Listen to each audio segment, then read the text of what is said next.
coming to you from Switzerland this morning in the stunning setting behind me in the city of Bern, which is, of course, the federal city and the de facto capital of Switzerland, because this, of course, is the seat of political power. And what a beautiful city it is. A lot of towers and clock steeples around me. And this is why they talk about Swiss precision. And these clocks are not for show. They really do keep time out here.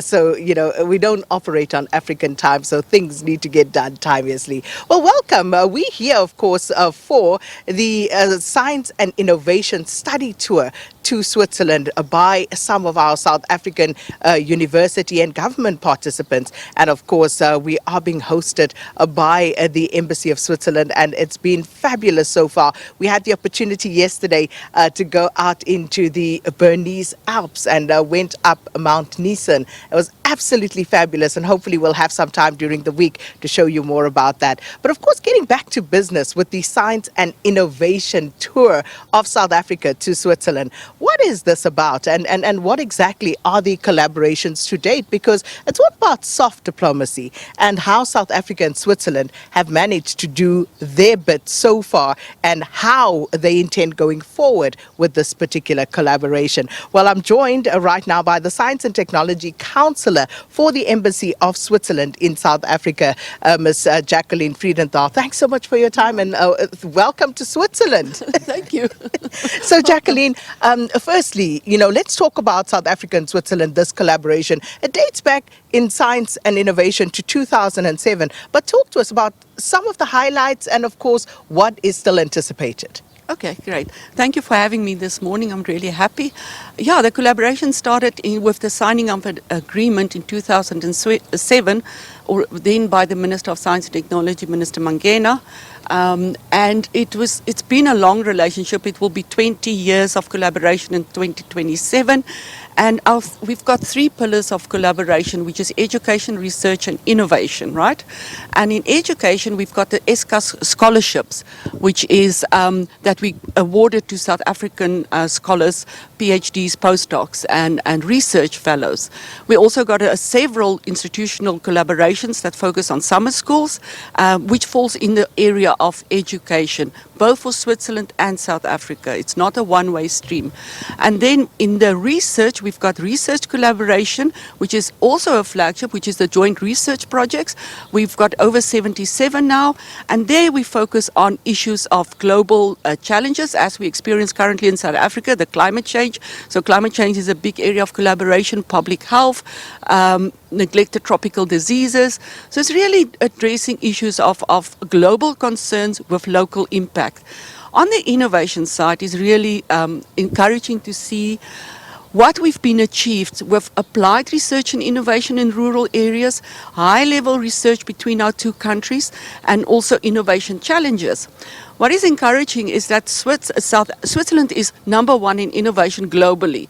But I can assure you, after being so long in this post, South Africa can be proud of what South Africa is achieving in their science and innovation systems. South Africa is on many levels on par with Switzerland and globally on par. So this is really something that we can showcase Africa excellence across the border. We're also now expanding into Africa, and then we have a lot of activities right through the year. So that's, in a nutshell, the outlook is to deepen our collaboration and have impact for both countries. That's really what we want to achieve.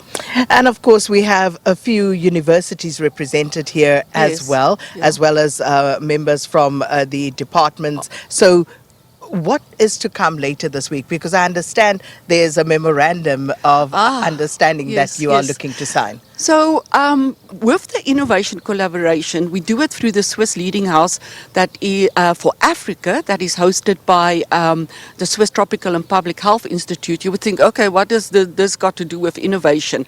So the Switzerland has sort of organized themselves with leading houses, and because of the way back then, our absolute Africa excellence in life sciences, and then Basel, a life sciences canton. So that's why they were chosen. So we will then have this memorandum of understanding with the Technology Innovation Agency as well as the NRF. And what is unique about this is the first time that NRF is entering into an innovation agreement. So I'm always very excited when Switzerland is the first to break new grounds, and we're going to break new grounds again. And why NRF?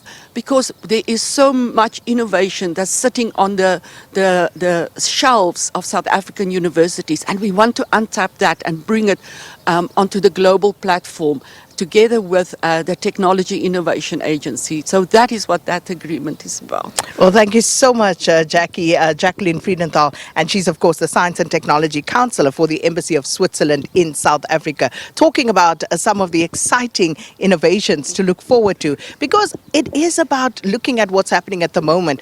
We're standing here in Switzerland, and it's beautiful. It is, of course, a crisp morning, snow still melting on the Alps. But, of course, out in South Africa, we know it's quite early in the winter season, and already snow in so many parts of the country. And we see these climate change patterns. And in part, this is what these collaborations will seek to look into. And as Jackie said, there's so much more opportunities for students at the master's and doctoral levels to also get involved, come to Switzerland. I know they have some fabulous, fabulous bursaries that students can actually take advantage of. But we'll talk more about that as we move along. Right now, I want to welcome Claudio Tassoni, who's a professor of blockchain and distribution ledger technologies, chairman of the Blockchain Center at the University of Zurich. Thanks so much for coming through.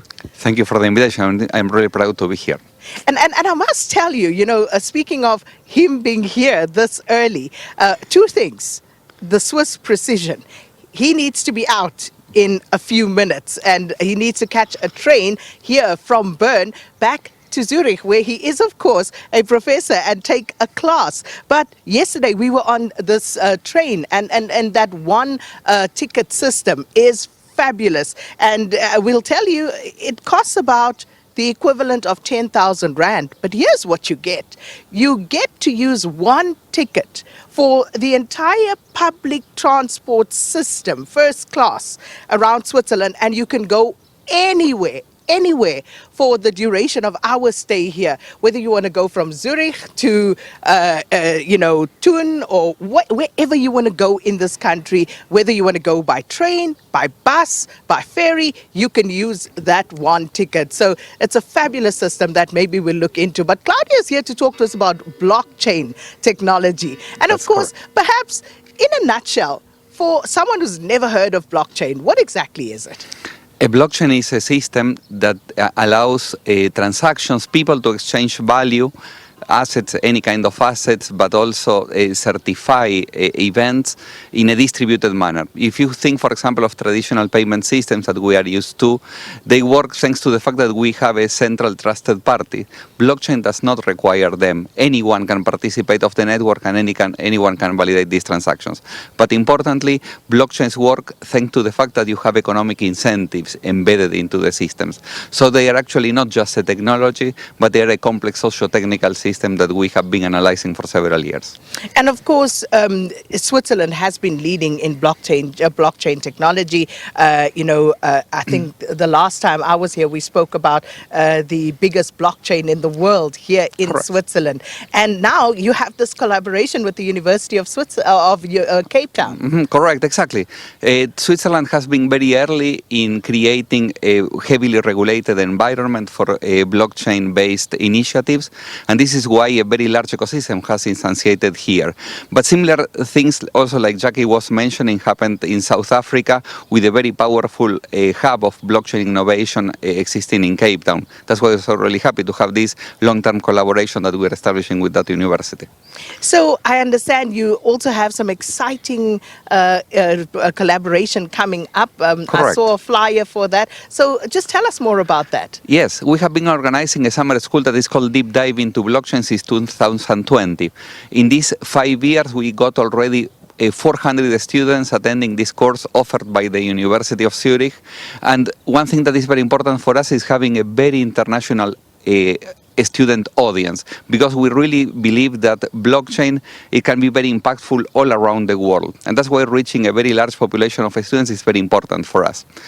We have welcomed many students from South Africa over these years, but eventually we have found a limit to the capacity that we can offer for the students to be here in Switzerland. And this is why, for the first time, we are offering a second campus of the summer school, Deep Dive into Blockchain, for students to go to Cape Town and to leverage on very high quality of education, but offered in Cape Town for 3 weeks in July. So who can participate? Any kind of a student from all around the world that can be, for example, at the master's level or at the PhD level, they can be there and attend the lectures and also be accommodated within the University of Cape Town. In general, one thing that is important is that we are not only interested in students from computer science or software engineering. We are also interested in students from economics, from business, from law, even from other areas of science, because we really understand that blockchains can be looked from different angles. Yes. And interdisciplinarity is fundamental in the classroom, in the way in which we teach, but also in the audience that we are teaching to.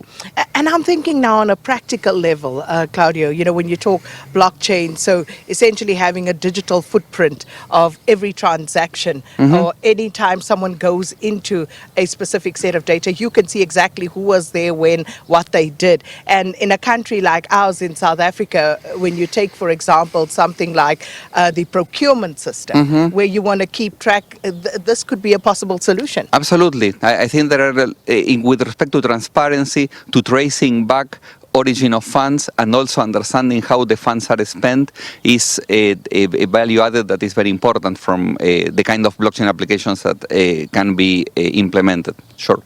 So we look forward to it. Those dates in July? It is starting from the 30th of June to the 18th of July. We will have students, and I am really happy that in the campus of South Africa, in Cape Town, we got 100 applications in 2 weeks from students of 20 different countries, not only from Africa, but all around the world, also showing the attractiveness that also that campus will have. And that is absolutely fabulous, and looking forward to that and seeing what comes out of that. And this is the collaborative part of this particular collaboration between South Africa and Switzerland in the fields of science, innovation and technology. So as Claudia said, if you're a student, and not just a science student, and you want to get in on this at the master's level, blockchain technology, and this will be happening in July, and you can go on to the University of Cape Town, or I would imagine University of Zurich, and you'll be able to see what is expected, and you could join. But as he says, already students signing up in their numbers to participate in that. And of course, we'll try and cover it for you as well, looking at the practical aspects of what can be done. You know, people always complain, for example, about a docket going missing at the police station. So if you have blockchain technology, you're able to trace exactly what's going on with that docket, and nobody can get away with it because there will be a digital footprint. So this is what we're talking about: science, innovation, technology, and we'll tell you more about what is on offer, exactly where the money is going, how much will be spent. All of those discussions still to come as we continue on this science and innovation study tour of South Africa to Switzerland. With that, it's back to you in studio.